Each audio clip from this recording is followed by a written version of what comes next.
What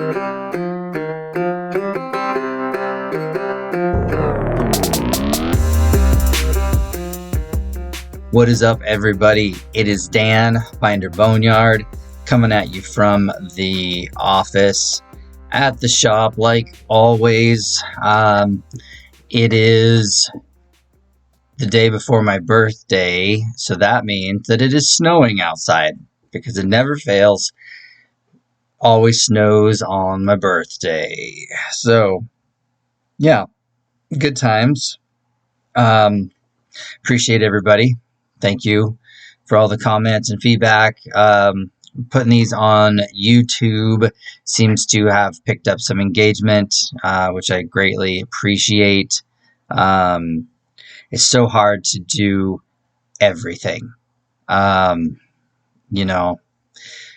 Operate the business, actually do work, sell parts, answer the phone, do the social media stuff to stay, relevant in people's minds, because when people need parts, we need to make sure that we're on the top of the list. And then social media stuff like YouTube and things like that, like actually making videos is time consuming.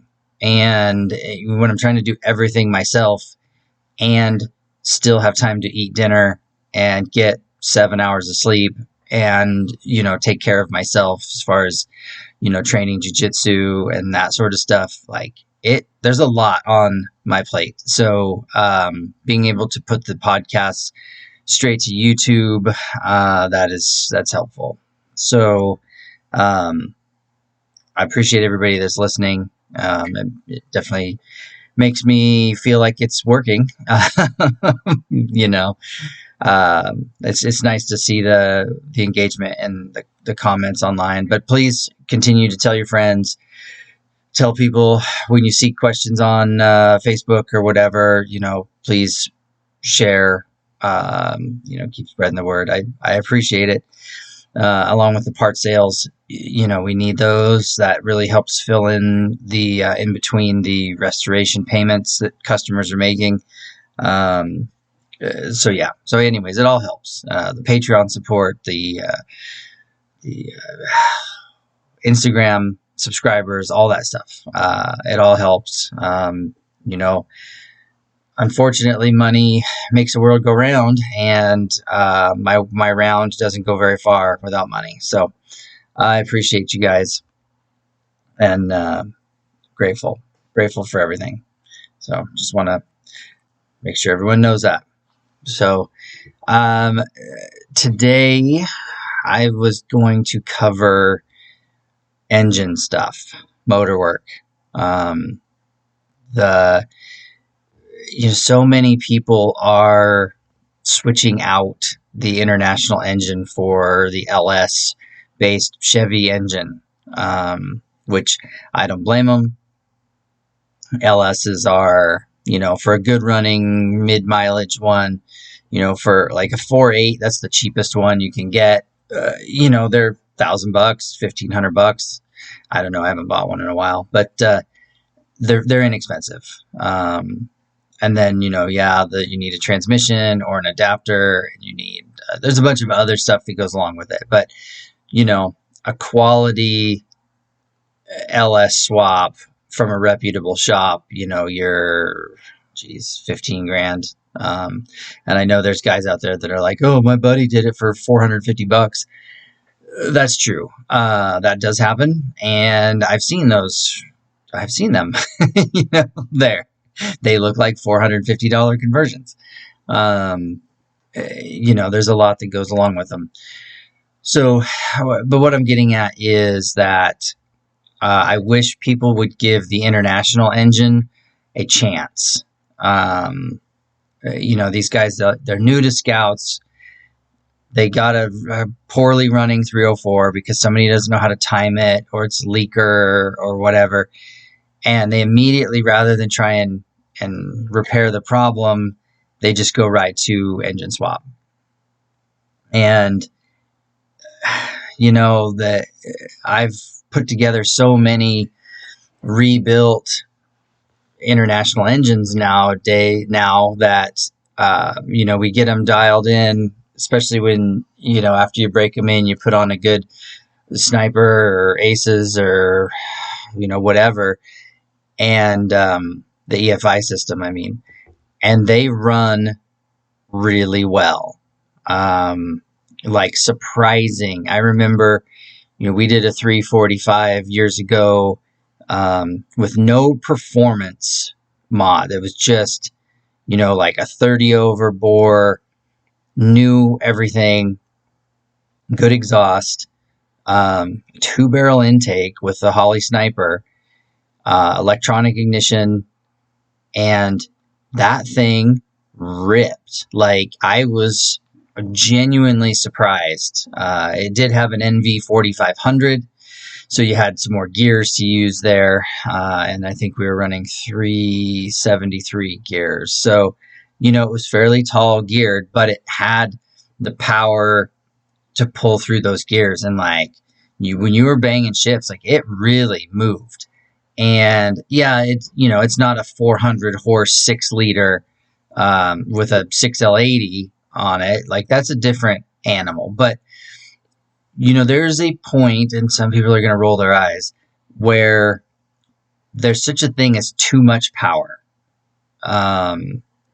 The Scout platform, is sort of narrow, 100-inch wheelbase.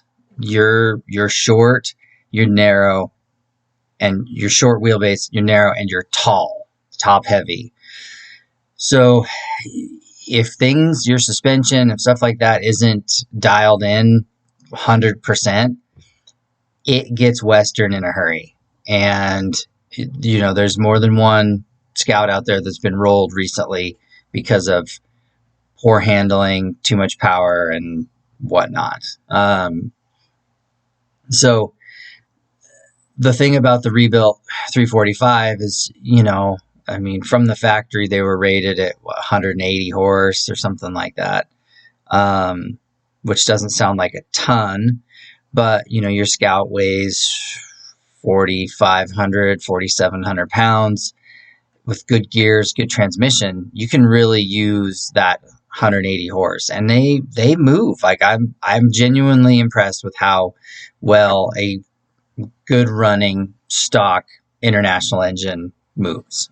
You need the gears because all of the power is made in, like a 1800 RPM window. Really, they kind of drop off. Anything over 3,000 RPM, they fall off, in my opinion. When I'm pulling the passes here, towing, and I'm heavy or whatever, like with my 304, third gear, 3,000 RPM.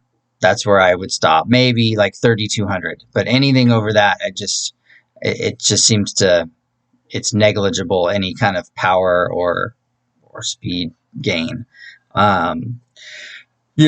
So that's what I'm saying. Small block Chevy or LS, they're running at $5,000 and making power. So, if you have the gearing to use that low RPM, it's kind of like a diesel. My DT360 has the 5-speed Allison with the lockup converter on it, so it's kind of like a 6-speed. And man, it uses that 190 horsepower very well. I'm very impressed with how that Allison handles that low horsepower. Considering a modern diesel, a new Ram has like 400 horse.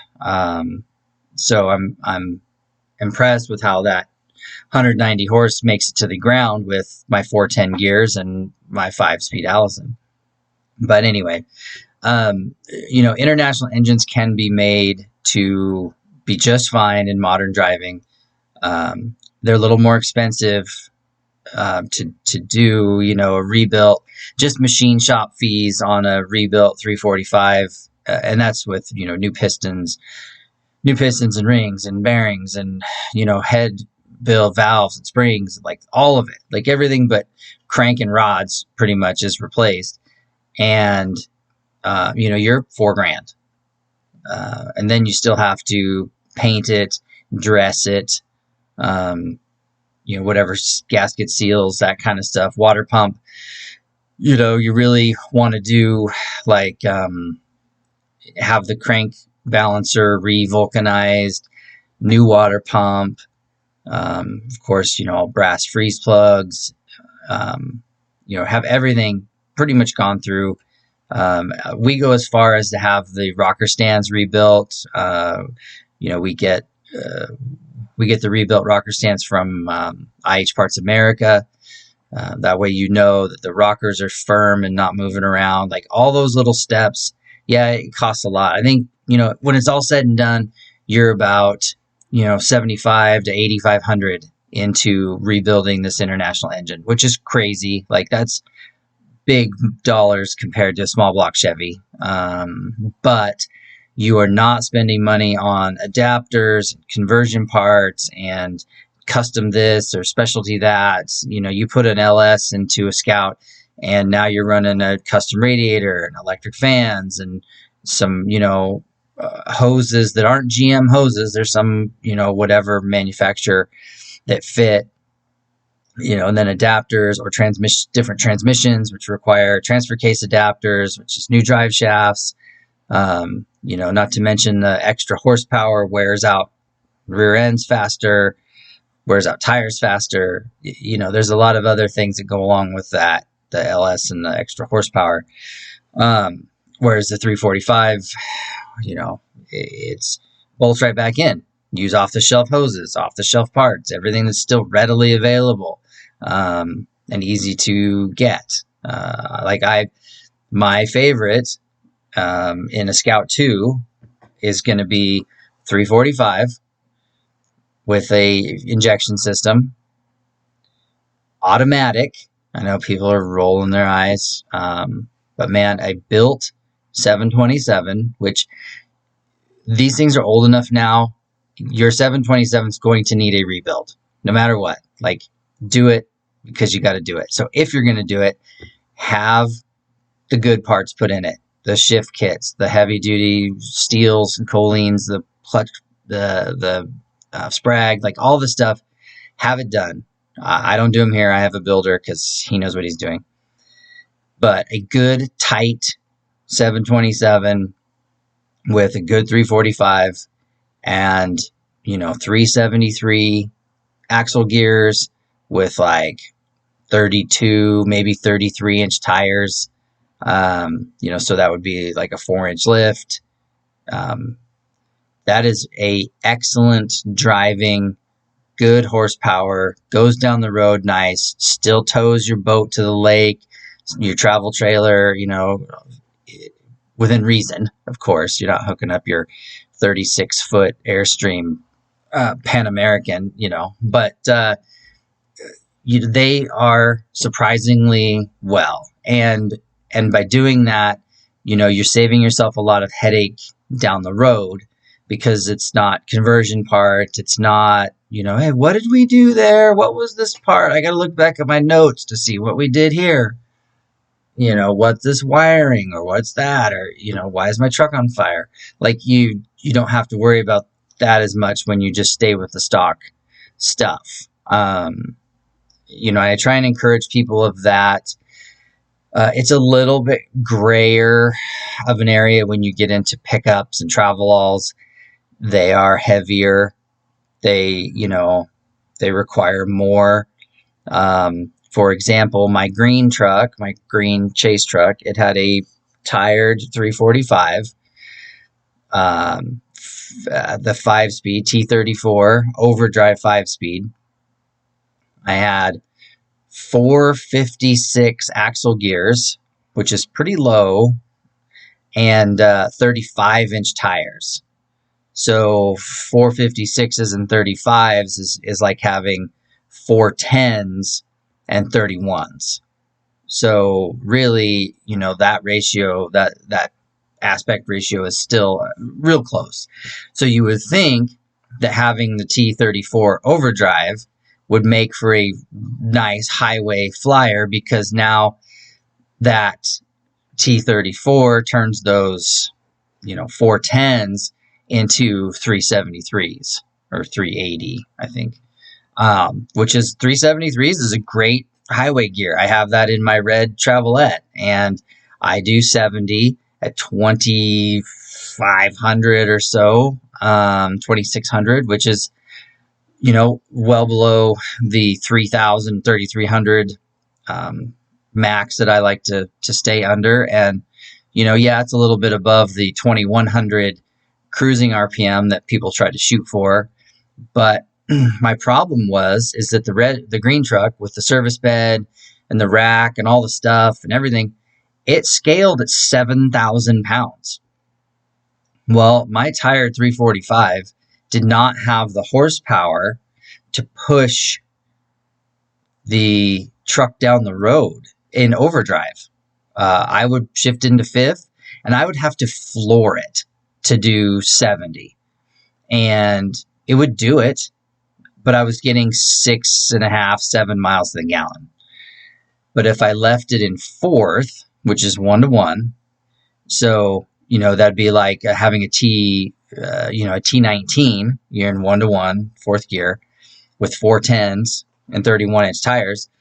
I was doing 60 at, half throttle and getting 11 miles a gallon.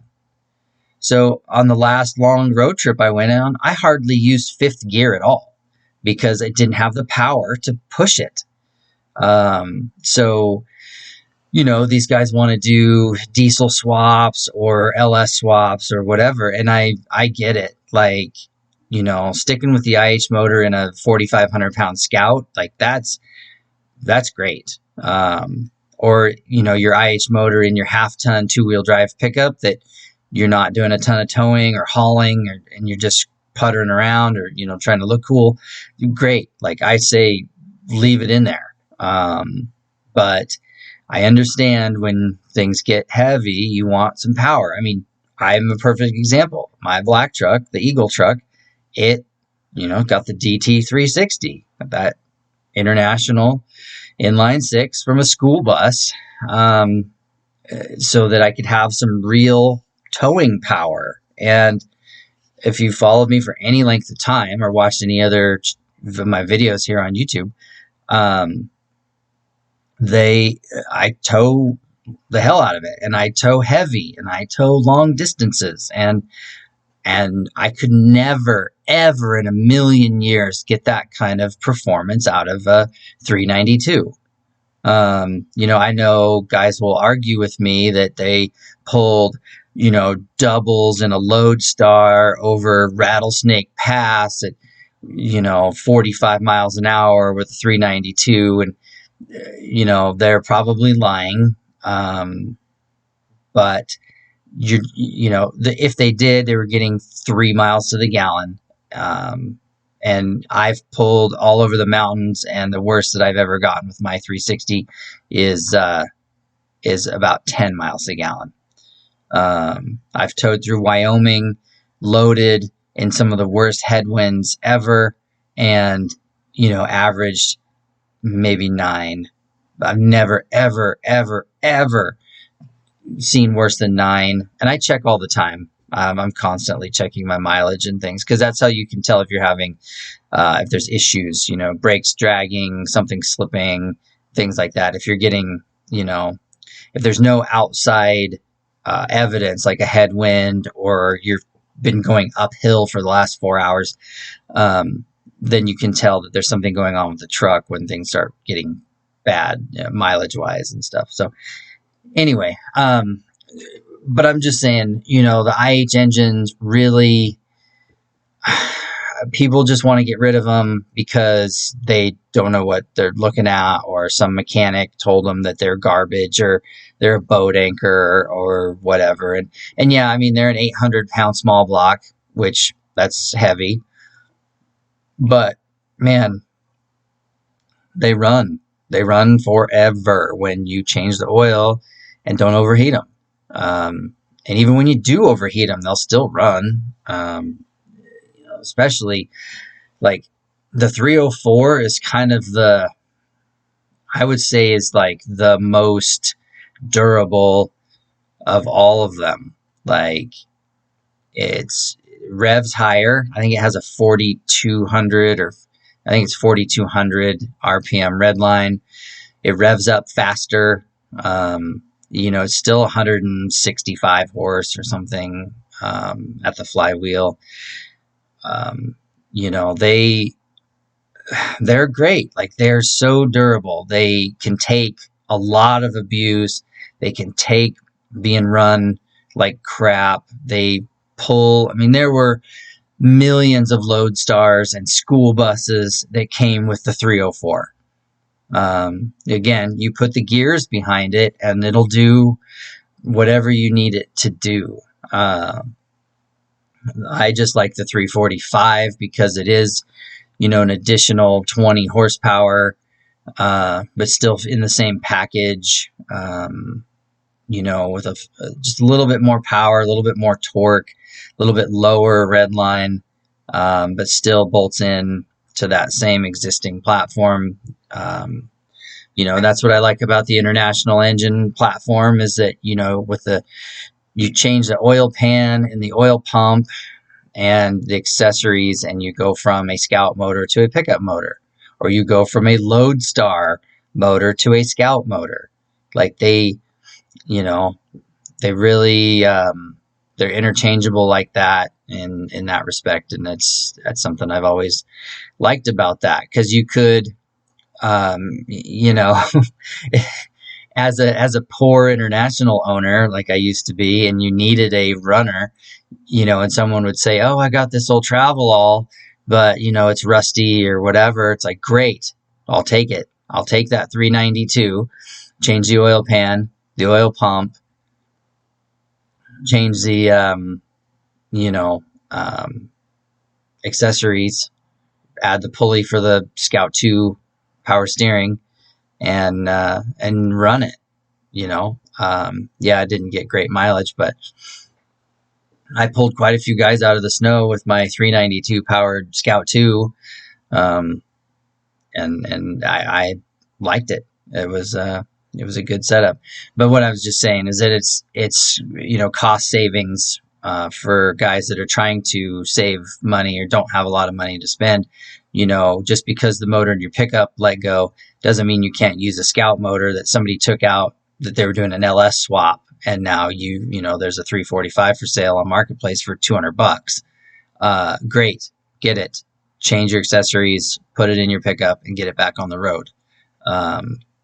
These guys, like I say, they get hung up on wanting 400 horse, and I see it on the diesel pages all the time. And guys, they're like, "I want to put a DT360 in my Ford pickup, but I need it to make at least 400 horse and have 1,000 foot-pounds of torque."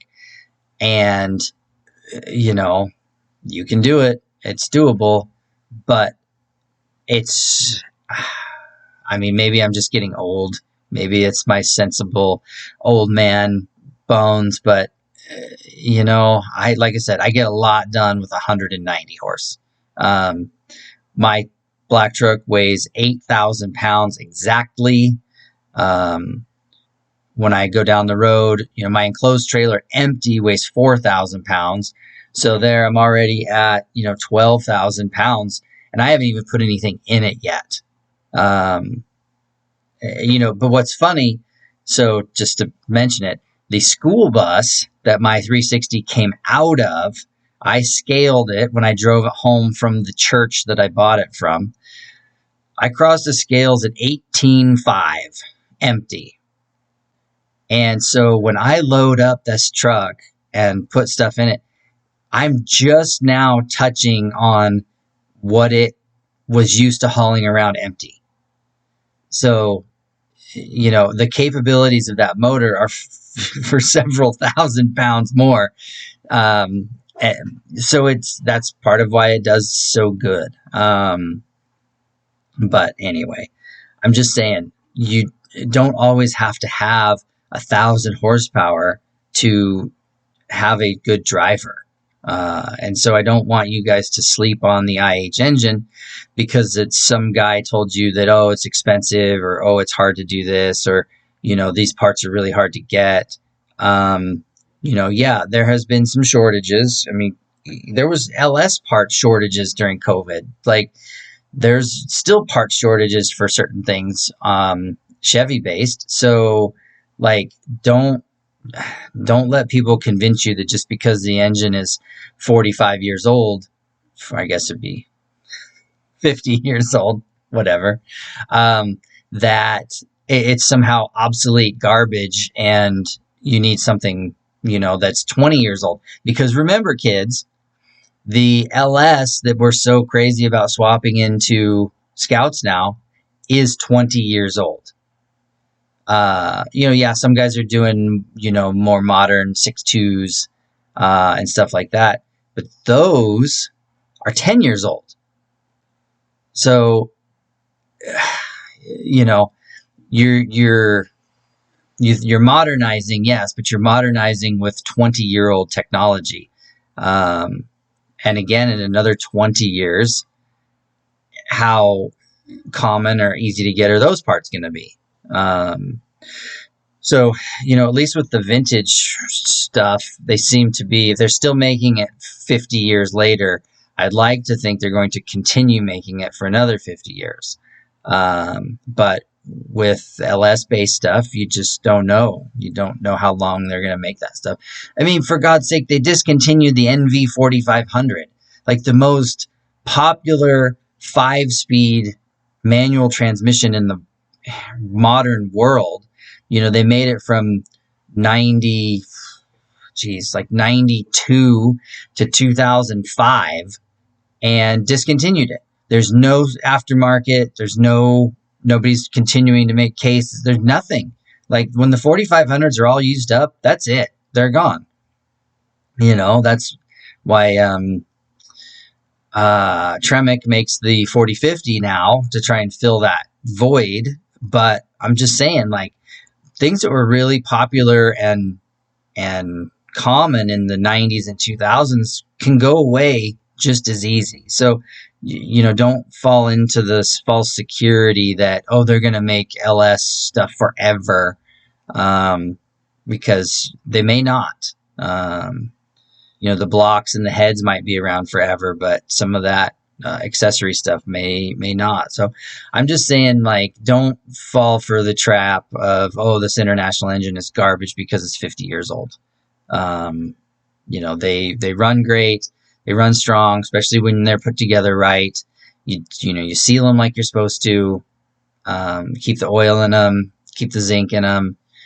Run good gas through them, especially with an injection system or something that keeps, excess fuel to a minimum, because that's part of what shortens them down is carburetors that are running rich. You get gas. Believe it or not, fuel will make its way into the oil and dilute the oil and make it not as oily. That's my scientific explanation. So injection systems, they do run cleaner, keeps the oil a little longer, again, makes the spark plugs last a little longer. So you can, modernize an old engine for, some benefit, but also go back to a carburetor if, God forbid, the injection stuff ever fades away or dies. Then, you can go back where it's harder to put a carburetor on an LS or something like that. It's doable, but it's just not meant for that. So, yeah, that's all I'm saying is, maybe temper your expectations a little bit. Also be stoked, that the 345 or 304s run as good as they do. Because it's not the death sentence that the internet would make you think that it is. So, I'm swapping a 345 into my red truck because the 304 has like a kajillion miles, and she's finally gotten so tired that it has a hard time pulling fourth gear in, highway speeds up a hill. So, rather than rebuild it, we're just going to swap a good running 345 that I have here into it. Also putting a 5-speed, a direct drive 5-speed on it to take advantage of that narrow power window, but still have my 373 cruising gears. So the red truck should make a good tow rig.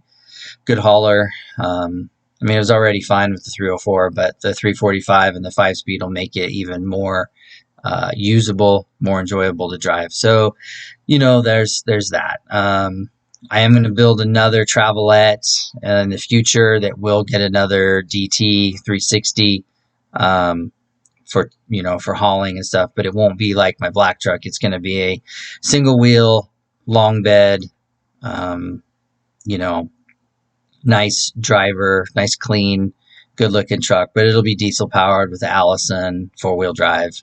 I'm hoping to do that maybe next year, 26, maybe 27. I'm still scraping up parts. It's so expensive to build this stuff myself when I'm out financing it out of pocket. But anyway, that I'm probably going to hang it up there because I could rant about this stuff forever. So I appreciate you guys. Thank you for listening. I appreciate all of the feedback and comments. And until next time, I'm Dan, Binder Boneyard.